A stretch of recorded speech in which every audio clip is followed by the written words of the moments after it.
What's up, everybody?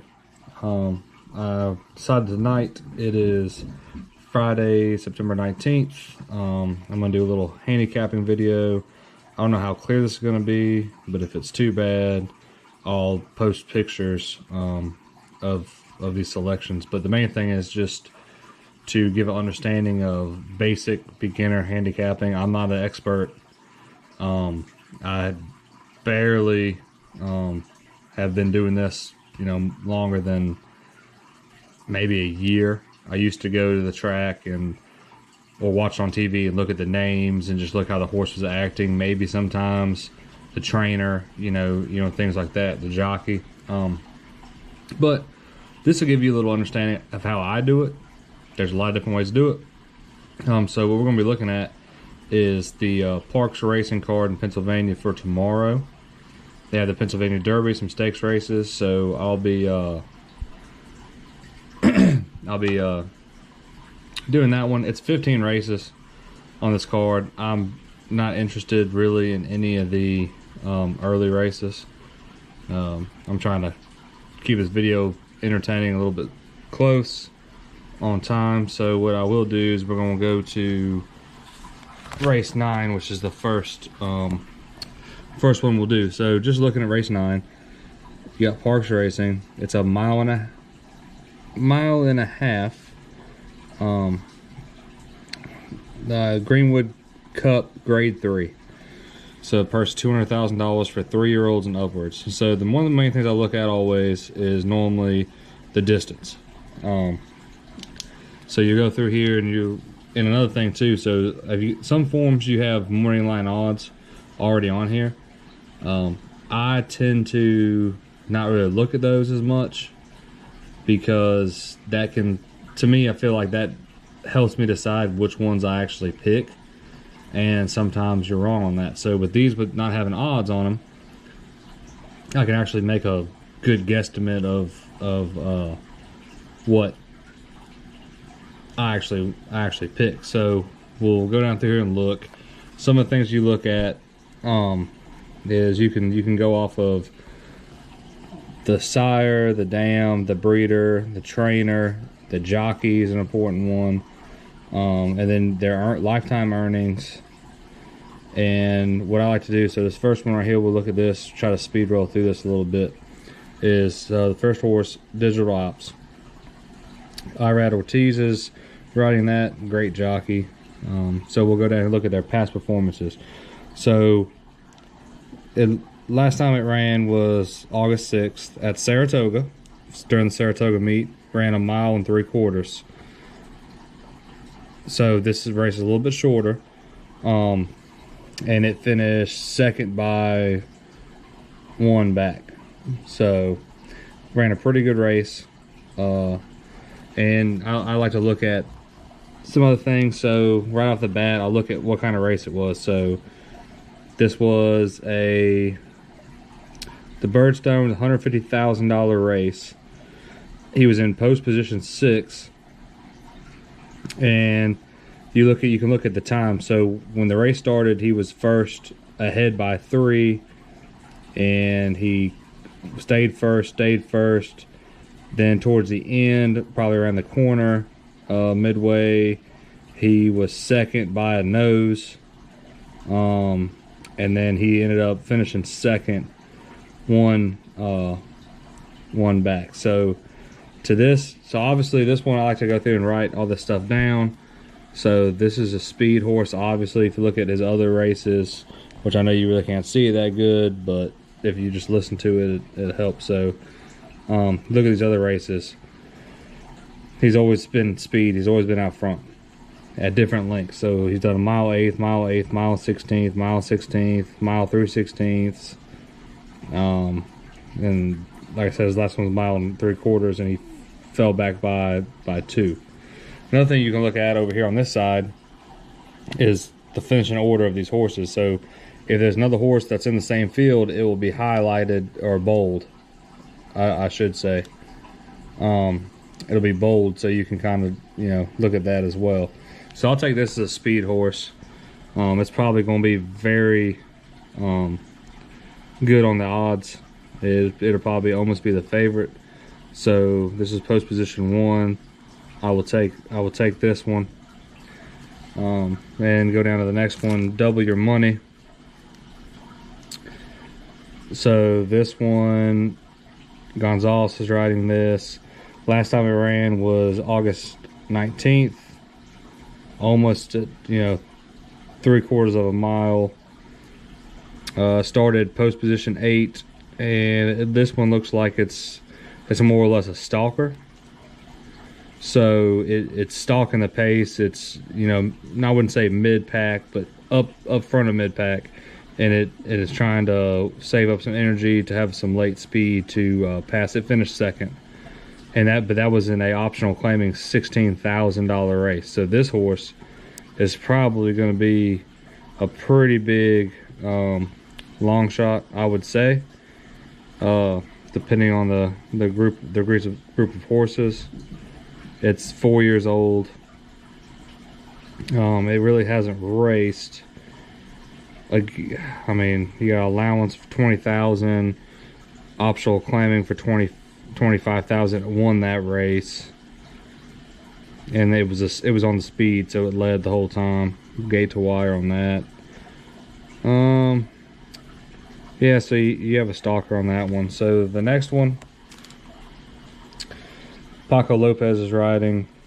Again, this one raced the 19th of August, almost the same distance as the previous horse we talked about. And if you look at it was 8 out of 10th, but it broke 8th, then fell back to 9th, stayed at 8th, and then tried to move up. So if you look at that, this horse looks like it's more of a, I would say, a closer almost. It stays at the back and then tries to do as much as it can to move forward.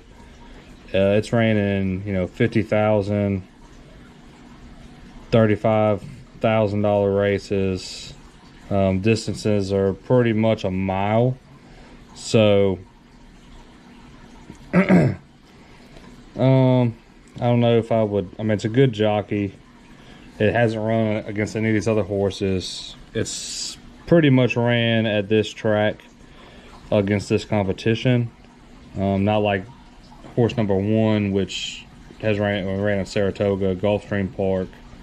So it's kind of been through. It's ran at a lot of bigger races. So still, I would say the number 1 is my go-to so far.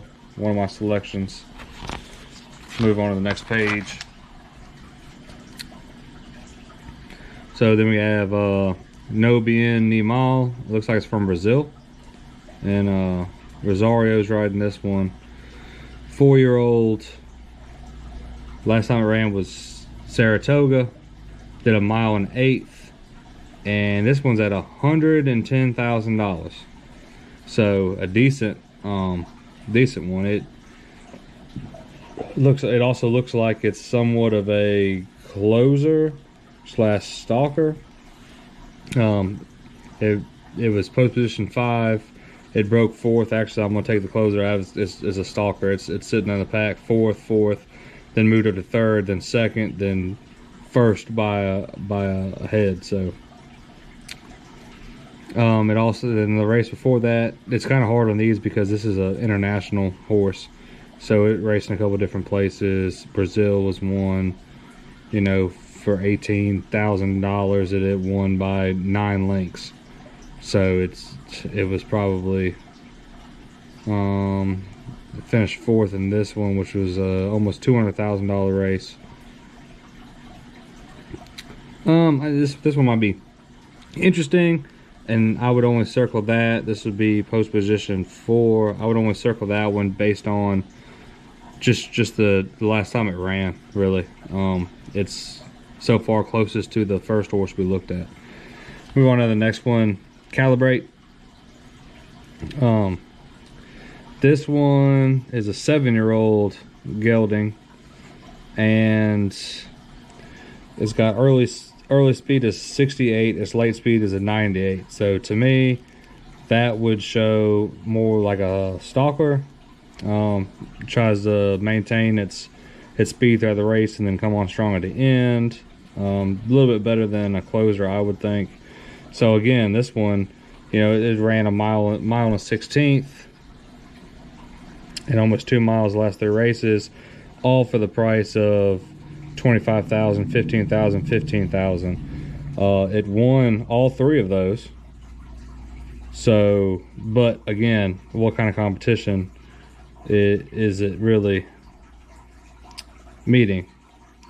I mean, this is interesting. I'm not really seeing anything I'm interested in on this one.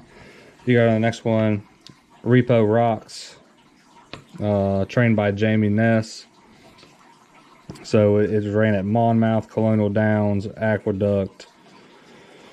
It's running some decent races. So this one right here, last time it ran on August 16th in Monmouth, a mile and 16th, in another grade 3 race. And it broke out as the speed. It finished 3rd, you know, which isn't terrible, but it's definitely speed. Then the race before that, it was a $126,000 race, mile and a 16th.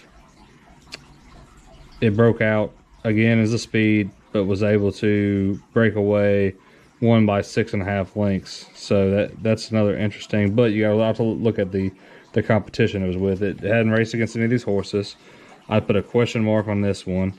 So this was horse 6. So if you look at the breakdown, right here, I sometimes I do this. So I do speed, stalker, and closer. So when the start of the race happens, you should see up front, you should see the 1, I would say the 1 and the 6 up front. And for stalkers, you should see the 2 and the 4 and the 5, and then you only have 1 closer, I think, in this field is 3. So that's when the race starts. That is what, you know, when they come to the first turn, that's what you should see. You should see the 1 and the 6 up front, 2, 4, 5 mid pack, and the 3 in the back. And most of the time you do it this way, you're pretty close to it, unless the trainer changes how they want that horse to run. But so for this one, I would be going with the 1, the 6, and I'll do the 4 also. So I'll do the 1, the 6, the 4. I'll put a question mark with the 6, just depending on what the odds are. I might throw it on a long shot ticket.